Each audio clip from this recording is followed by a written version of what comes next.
Klee, a Finnish artist, and in this video I talk about loosening up, but in a bit different way than we usually talk about loosening up. We usually try to maneuver the brush in a certain way or try to do certain kind of strokes or certain kind of themes or subjects.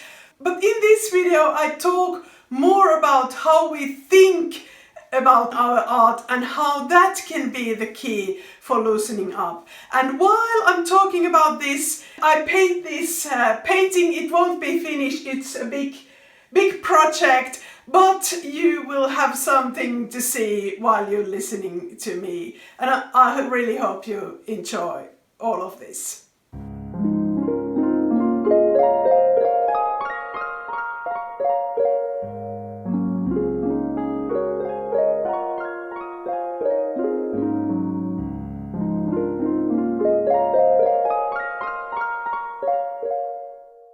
The idea for this video came from a knitting podcast where a Finnish yarn dyer, Ilona Korhonen, asked if there are any really innovative knitting designs anymore. She said that it has started to feel that designers copy surface designs from pattern books and then put them in the form of a sweater or a sock.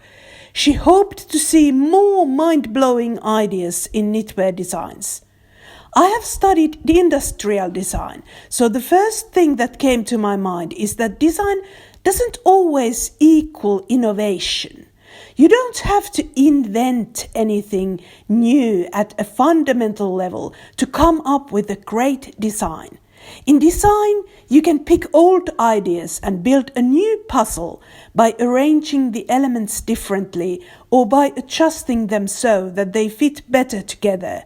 And that's a lot of what we do in art too. We don't always start with unique ideas, but the painting process can make the piece more personal or take the result to a new level. However, if we only design our art, so work controllably and mindfully put elements in place, something is lacking. Actually, a whole lot is lacking.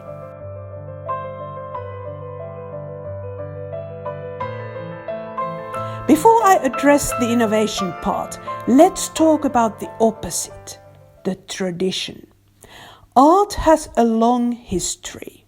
When we paint, we are part of a long chain of artist generations, no matter if we have artists as relatives or in our families or not. No matter how forward-thinking or futuristic our art is, we practice a historical tradition when we create. No matter how little you want to know about art history, no matter how little you like old art, you are part of that chain. The same applies to knitting as well. When you knit cables, for example, you are practicing the tradition. It would be very sad if knitters would no longer know how to knit cables. And in the same way, it would be absurd if we no longer would know how to, for example, decorate a shape with smaller ones or paint shadows. The same applies to more complicated things. In knitting, how to make a garment fit, and in art, how to make an intense look for a portrait, how to make a spirit reach up, how to communicate movement in a static image. These things don't need much innovation. You only need to look back to go forward and learn what tradition can teach you. This conservative side is a part of the culture and thus part of art. We don't have to innovate what's already been invented. We only need to grow our skills and become more connected with the chain of tradition. Now, when I talk about the tradition, I feel that some of you might turn your backs and are close to stopping this video. You say that instead of talking about the tradition, let's dive deeper into innovating, about being unique and creating new and fresh. Maybe you want to paint something abstract or spiritual or something that people would find meaningful in this current world we are living in. And I hear you, because I have often felt like that too. I've been painting in the middle of the night, trying to figure out what I should be doing. I wanted to make my art more abstract or more spiritual or find a way to be more useful as an artist. But even if I love to invent and solve problems, there's always been someone else who has already figured it out.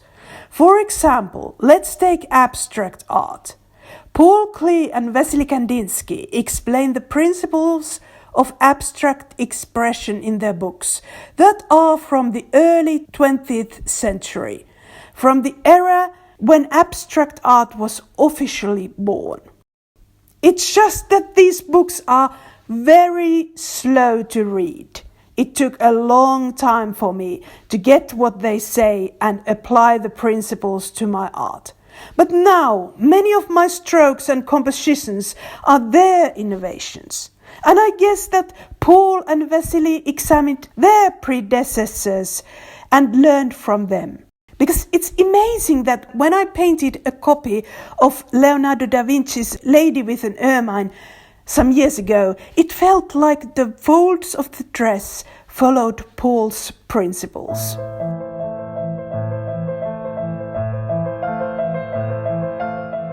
And by the way, I have made an online class about painting flowers by following Paul Klee's and Wassily Kandinsky's teachings. So if you want to dive deeper into them, check it out. It's called Floral Freedom.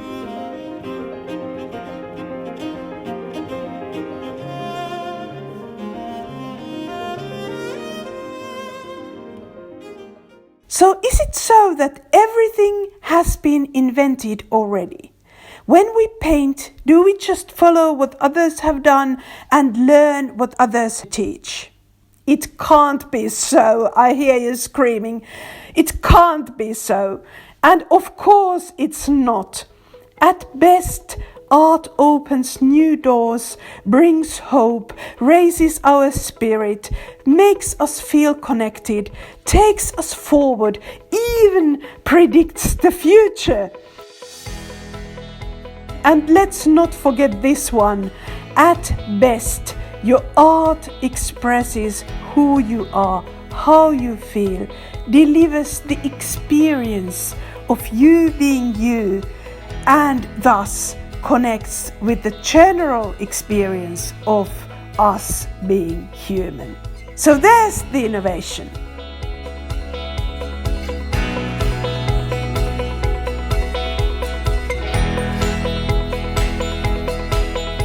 Layers of you create your art. Paul Klee's teachings were nothing to me before they got integrated with a layer of me. You know, my background is not only in design, but also in software engineering. When I studied at the University of Technology, the books were full of diagrams and equations of all sorts, and I became a master of reading them. Not a master in the sense that there wouldn't be smarter and faster people than me, but a master compared to those who haven't sat 7 long years with those books. Paul Klee wasn't an engineer, but he worked with them during the First World War. I suppose it had a significant impact on this book, Pedagogical Sketchbook, because it's full of equations. When I found this book in a local library in summer 2016, my hand started trembling. Finally, I had found a book about art that my inner engineer understands. It was like a secret message from Paul Klee. Hey Päivi, there's hope. Just read this book, and I wrote it especially for you. I went to study engineering in my 20s, even if I wanted to become an artist. I felt safer and I wasn't sure about my artistic skills. But there was also one even bigger doubt. I thought my life's experience wasn't enough to work as an artist. There weren't enough layers of me. I could now tell that, oh Päivi, there are never enough layers of you if you don't take the layers of others as part of you. So if you don't build your chain of generations or learn from other people's experiences. But I wasn't totally wrong. Back then, I didn't know many things I know now. For example, I didn't realize that my enthusiasm to grow herbs and take care of house plants would not just be a whim. I didn't know that my love for wild animals could grow in a unique direction when it was spiced up with natural science and curiosity towards that. And most of all, I didn't know that art is not so much about taking things literally. The layers of you are abstract, no matter what kind of art you create. If you feel drawn to spiritual figures, it doesn't necessarily mean you have to paint faces. Or if you love nature and its many sunsets, it doesn't have to mean that you are a landscape painter. Instead of perfecting the eyes and filling the whole paper with a face, leave more room for the invisible, for visualizing the spirit. Instead of drawing the horizon and placing the sun on the red sky, think about how the light travels in small quantities and how our spirit gets lifted by its reflections and gradiental changes. Maybe layers of you make you a painter of souls or a painter of light and darkness.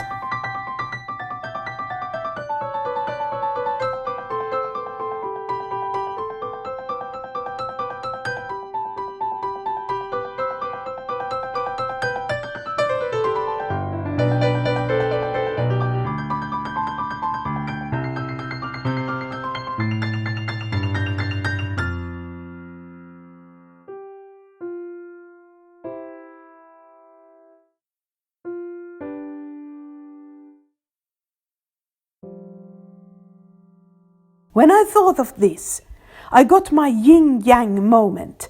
The tradition of art met the layers of me. Namely, layers of me have many stories. Like how I was a mother to our 15-year-old dog Cosmo, and how devastated I became when he died last fall. Yes, I could have painted a portrait of a dog, presenting him. But that would only be a repeated tradition, or at most, a design of a dog, not the experience of losing one, missing one.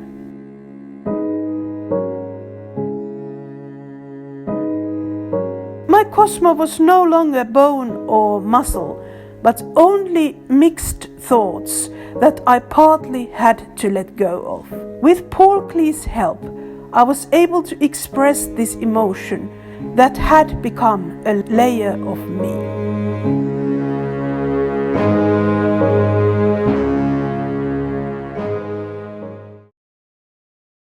We artists talk a lot about finding our visceral voice. We try to achieve that by replicating what has been created, the tradition, or by adjusting what already exists in our art, the design. And there's nothing wrong with that. But tradition and design don't solve the whole equation. We often miss the abstract side. We give too literal and narrow subjects and guidelines to ourselves. So when we are painting a face and trying to make the eye look soulful, or making a landscape and trying to get the horizon straight, we forget this abstract side of art and don't leave room for expressing the experience.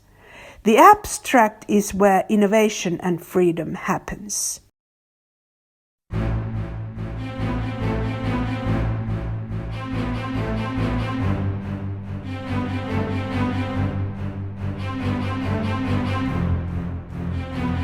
So let's get back to knitting to make these thoughts more concrete. Because I don't say that your art couldn't be representational, that it needs to be abstract, literally. I only say that you have to include more abstract ideas. So now, back to knitting. Before we can make innovative knitwear, first we need to know the tradition to get the skill of making those intricate gables. Then we have to know how to design, how to place the cable patterns on a sweater in a functional and aesthetic way, and not forget service design either. To see instructions as a service and the design as an experience that's fun to knit and adapt. But to be innovative, we need to go further. Not to explore knitting only, but other fields too. We could investigate things like how the houses are built, or how dancers jump, or imagine how a butterfly finds a flower. Whatever is the knowledge that rises from the layers of us. Then the process of making whatever we create is more holistic and limitless. It's like Vasily Kandinsky says, there's no must in art because art is free. To me, it doesn't mean that I can do anything and it's art. But when I create from layers of me, there's no must to take anything of it literally because art is free.